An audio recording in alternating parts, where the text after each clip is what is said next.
Now, former Kogi hempsman Yahaya Bello may be out of power, but he appears to be throwing his weight around. The anti-graft agency, the Economic and Financial Crimes Commission, EFCC, has declared the politician wanted for offenses relating to economic and financial crimes. The EFCC has also posted the former governor's photograph on its official Facebook page. Perhaps more depressing for the former first citizen of Kogi State is the withdrawal of all police officers and men attached to him. Now, get it straight. Former Governor Bello is a wanted man. That's a former, he's on a watch list as well. Jide, your state is in the news? It's not my state, it's the former governor. Here we go again. I really want Yahaya Bello to be put on trial. If he is deemed to have committed an offense. Just let me, since it's my state matter. Oh, okay, you are owning the state. Go there. I really want ex-governor Yahaya Bello to be put on trial so that we can know the truth. And when we know the truth, as the Bible says, the truth will set us free. I've had a lot of stuff. I've had, in this country, people accused of stealing billions and billions of naira were put on trial and they never got convicted. So even for Yahaya Bello's good, even for his own good, he should be willing to stand trial. You get the point. He should be willing to stand trial. Because it will help us discover some things. I am interested in discovering a lot of things about the way he ran the state, whether all of the money coming to the state, he alone was just stopping. We need to find out. You understand? I would have loved him to do what Ayodele Fawashe did. The EFCC made a lot of noise about Ayodele Fawashe. They said, we have notified the immigration, we have notified this so that they can, the Navy, so that I cannot escape through the waterways. They said a lot of things. What did Fawashe do? Fawashe decided to print a T-shirt by himself. He went to the EFCC, oh yeah, arrest me. Arrest me. I don't come. Today, is moving around free. The same people who said, no, we've notified them, immigration, even the court granted him leave to go and get Medicare abroad. He went, got Medicare abroad. He came back. He trusted himself. The matter was going on. Suddenly, the EFCC lawyer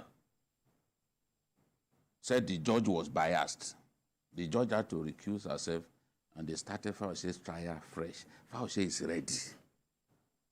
He's ready any day to meet the EFCC in court. But the reason you cannot expect Yahaya Bello to do exactly what Fawashe did is they are different people. Yeah. And the situations are different. According to Governor Yahaya Bello's aides, former Governor Yahaya Bello's aides, the EFCC never sent an invitation to him to come and face them at the headquarters for interrogation on anything. And you know why? The reason was because Yahaya Bello had secured an injunction. So they knew that a person who has a restraining order, you cannot, with common sense, then write to him to come and face you, because he will cite the fact that the court said, look, stop harassing this person and all that. The point that I'm making is they knew that with that order in place, they cannot compel him or get him to come and face them. Now, no matter how bad an order of the court may seem, what you need to do is set that order aside. You must get the court to set that order aside. Once you set that order aside, you can then move.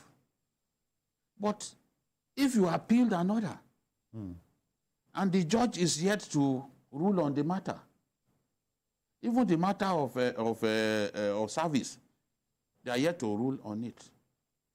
You then proceeded on the eve of the sitting of the court to try to help yourself by storming his residence. I mean, there are things that we cannot do. The EFCC, by the way they handle cases, allow a lot of politically exposed persons to get away. Because all it takes is to get a good lawyer. They have such a terrible record against politically exposed persons. If I'm to sit here and talk about politically exposed persons who have defeated the EFCC, sometimes based on badly prosecuted cases, due to carelessness, honestly, we won't live here today. And look at even what happened with a fellow Ibiraman, Adoke, the former Attorney General. The EFCC went to court. In open court, they admitted before Justice Kutigi that indeed we didn't have enough evidence. Come on. Now, I would have loved Yahaya Bello to go there. But if you didn't get an invitation, do you on your own simply go there? But the people didn't give him an invitation. They knew that he had a restraining order. And on the 22nd, the matter before the appeal court is supposed to be heard. Why wouldn't you wait until then? Because the judgment may even be in your favor. Okay. That's why people are saying, okay, there's a lot of drama about this. You see, the truth has to be told. Whether Yahaya Bello has stolen so much money, I don't know. Because I wasn't working with him. I could even be working with him and he would not let me know some things. But what we are saying is, the law is the law. Even if the order of the court, you feel terrible about it, you must obey. Otherwise, we are joking with anarchy. We must obey.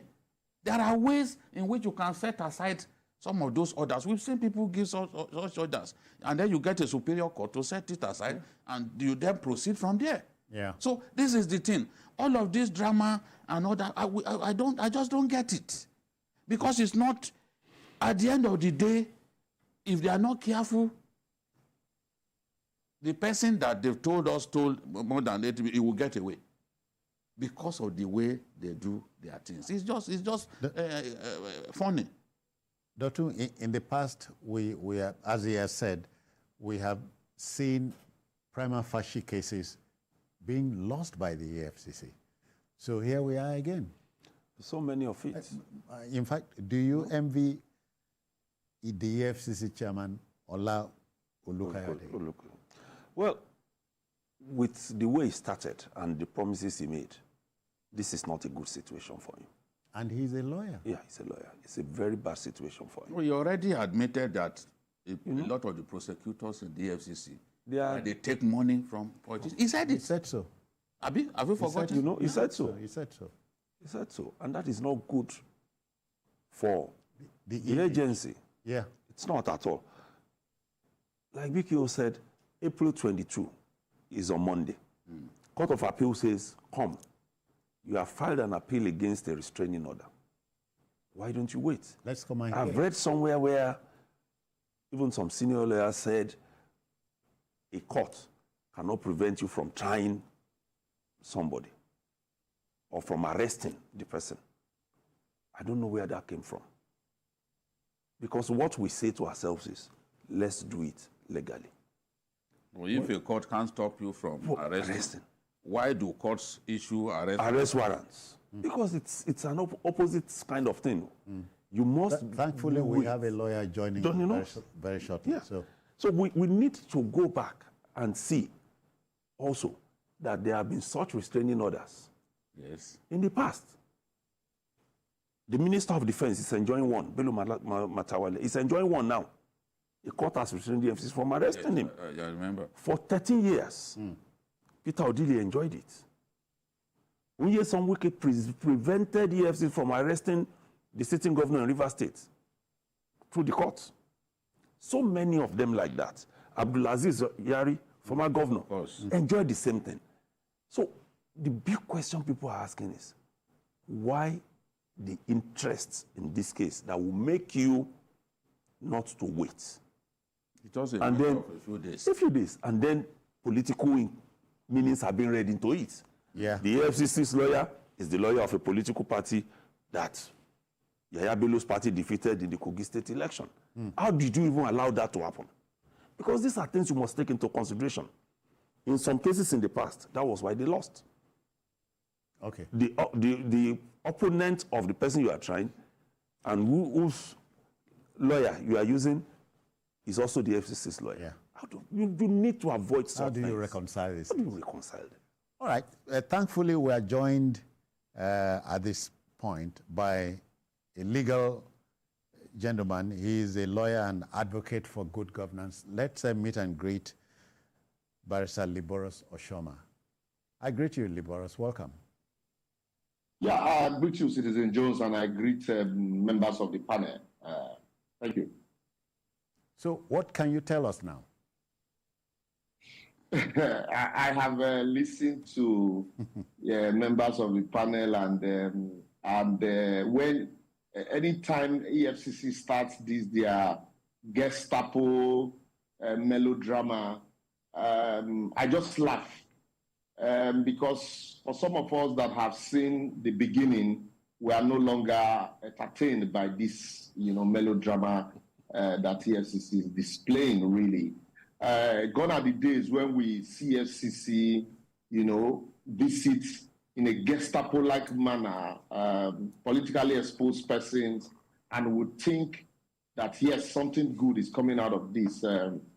For me, I think all of these it's like EFCC waits for a governor. The moment he exits office, they, come invite him, and then the drama will start. Some persons have said the next thing they will say, oh, you stole so much, or you give us our own. And then the case that starts with so much fanfare and drama will now take a snail speed. If you remember, Citizen Jones, Otuba Daniel, just the same way EFCC, charged him for mismanaging, I think, about 60 billion. Midway along the line, that charge was amended quietly to 200 million without the press, knowing. That was as far back as 2007. What became of the case today? This Yahaya Bello's matter, if you remember, sometimes in February, Yahaya Bello filed a case at the Kogi High Court in suit number HCL 68M 2024. Yahaya Bello, applicant, and the EFCC responded. Issues were joined in that matter. EFCC sometimes in February filed a 7-paragraph affidavit in opposition and a preliminary objection to that suit. It's an originating process for enforcement of fundamental rights. And at the end of the day, I think on the 17th, that same day, the Kogi State High Court delivered a judgment restraining the EFCC, like Otitoju has said. And one would wonder, really, we say prosecution starts from investigation. I read in the news somehow EFCC is charging Yahaya Bello to court the next day. And I asked myself, there's what we call the doctrine of, presumption of innocence and auditory pattern, hearing the other side. Has EFCC taken Yahaya Bello's statements? Have they, taken his statement to hear his own side of the story? Or they will go to court, charge a man, because the Administration of Criminal Justice Act is clear. You charge a man to court without a statement from him, without hearing from him, and at the end of the day, is that not a way of boggling the case? Is that not the beginning of the end of that matter, where you have charged somebody, you have not even obtained a statement from him? You say, we're taking him to court the next day, we're in his house, and then the next thing, if they had arrested Yahaya Bello, and then they took him to court the next day, is it after prosecution that they will now begin to obtain statements from him? Wouldn't that be a point of objection when the trial eventually begins, that most of these issues were preemptive? I think that while I agree with Otitoju and my other brother that there's politically exposed persons, if anybody is found culpable, if anybody is corrupt, there's need for us to dutifully investigate such persons so that at the end of the day, the society will benefit from the taxes and the funds that is being pumped into, the administration of EFCC. And not this kind of, jamboree that we see. I can, like Otitoju said also, I can start to mention names, starting from, like I said, Otumba Gbengadane, Ojuzo Kalu, recently Anambra State Governor Willie Obiano, and then Fayose, Adoke, all of this, including the NMPC, was it Korede, was this man's name? EFCC, the same fanfare. At the end of the day, there is something usually not tidy about the way these things are done, and you create a loophole for these persons to escape. Wouldn't it have been tidier? What's the hurry? Would it have been tidier? You vacate this order of the Kogi State High Court. You're on appeal. The Court of Appeal was sitting yesterday. You vacate that order. Extend the invitation to this gentleman and obtain statement from him. Maybe after obtaining statement from him, there might even be some incriminating, positions that you did not avert your mind to before. And thereafter, it gives you a robust opportunity to approach the court. You would have tidied up your case, crossed the T's and dot the I's. Unlike these haphazard ways of going to court because you want to please people that you're fighting corruption. And at the end of the day, the man gets to court, he's granted bail, and that becomes the beginning of the end of the matter. As a lawyer, I have never seen this kind of style before, where you arrest somebody, you have not even obtained a statement from him, you charge him. He's already in court the next day without a statement, and then it is when prosecution is going on that you now begin to obtain statement, and then you now say, no, you need to go back and investigate that matter. Wouldn't that be prejudicial to the accused person? And we know that in criminal law, if there is any doubt at all, any doubt created in the mind of the court, it is resolved in favor of the accused person. Yeah. And because the accused person is consistently presumed innocent.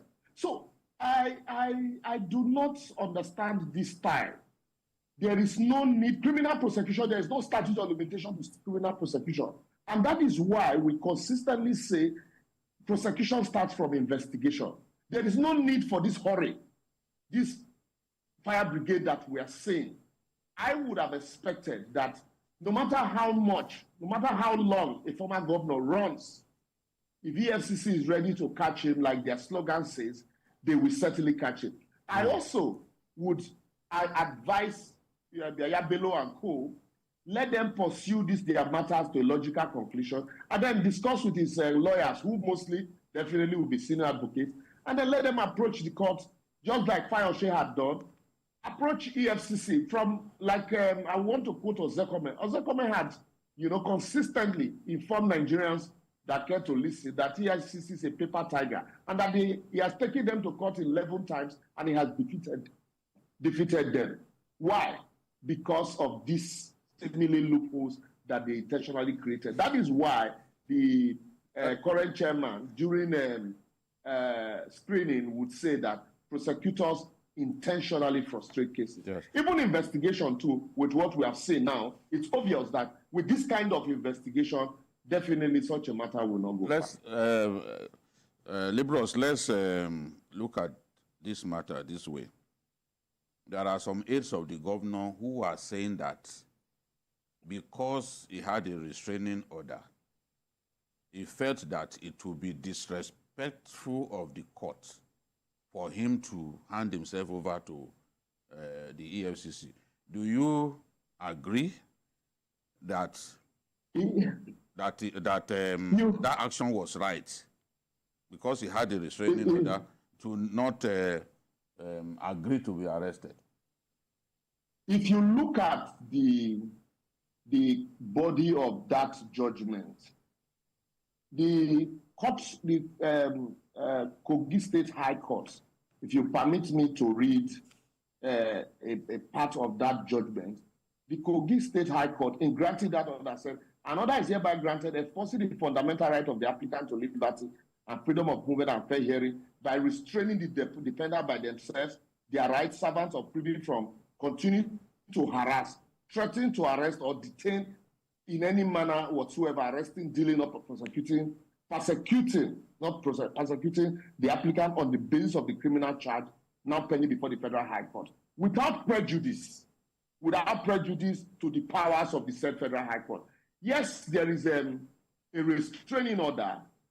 Without prejudice to that matter that is before the High Court, there are procedures also for charging. I also, despite that despite the matter at the High Court, despite this restraining order, what the EFCC should have done at the appeal court would have been to argue the fact that their act empowers them to prosecute after investigation, and that there is no way they can prosecute without obtaining statements. And so if they are restrained without obtaining statement, then it will be impossible, a legal impossibility for them to prosecute. And to that extent that they pray the court to prosecute, to that extent they pray the Court of Appeal to vacate this restraining order. Once that is done, you can now extend the invitation to the man to come answer to the petition or the investigation, preliminary investigation that you have conducted. But without doing all of that, you just you go to his house in a Gestapo-like manner and say you want to charge him the next day, and yet you have not, because the matter is coming up the next day, you have not obtained a statement from him. He can be a politically exposed person today, even if we don't like him. He can be Liberals or Shoma or Titoju tomorrow, or Citizen Jones. And if it is you, nobody will even come out to speak. So, and that's why I think that no matter the situation we find ourselves, be it high and low, there are procedures that must be followed. These procedures must be followed to the latter, especially when it concerns the judgment of the courts. Could it be that they weren't sure that they will get a favorable judgment? Could that be the reason they moved a day before they were supposed to appear before the court? You can't preempt the court. You shouldn't be preempting the court. If you believe that you have done all there is to do and you do not get a favorable judgment at the Court of Appeal, there is the Supreme Court. You can still go upstairs. So to not preempt, the court even gave you a leeway, a window, without prejudice to the powers of the Federal High Court to prosecute, to carry out that criminal investigation, criminal charge. But the question is, this person that you are charging, have you heard his other side, his own side of the story? Have you obtained statement from him? Can you prosecute without obtaining statement from him? And now that there's an order restraining him, you need to vacate that order so that you'll be able to obtain statement from him to be able to prosecute him. It's as simple as ABC. We just make it complicated. All right, Liberals, I understand what you're saying. Section 33 of the Constitution talks about the right to life, what should happen when a thing like this comes up. Let me reconcile what you have said with the fact that refusal to submit to arrest or detention is a crime in itself.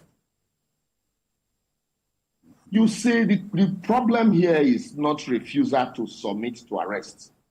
If a court restrains Citizen Jones from holding me, and Citizen Jones now come despite that court order to say, I must hold you, don't you need to vacate that order first that is restraining you? Yes. Or are we saying that, look, irrespective of how that order was gotten, irrespective of how it was gotten, the first thing is that it's an order of a court of competent jurisdiction. And mind you, EFCC had joint issues with the applicant in that court. EFCC were there. They filed a counter and a preliminary objection. An order and a judgment was given. EFCC has appealed that order. Yeah. So what is the hurry? In that case, if I were him also, I would say, well, I am protected by the law. You can't come and harass me as if I am a fugitive.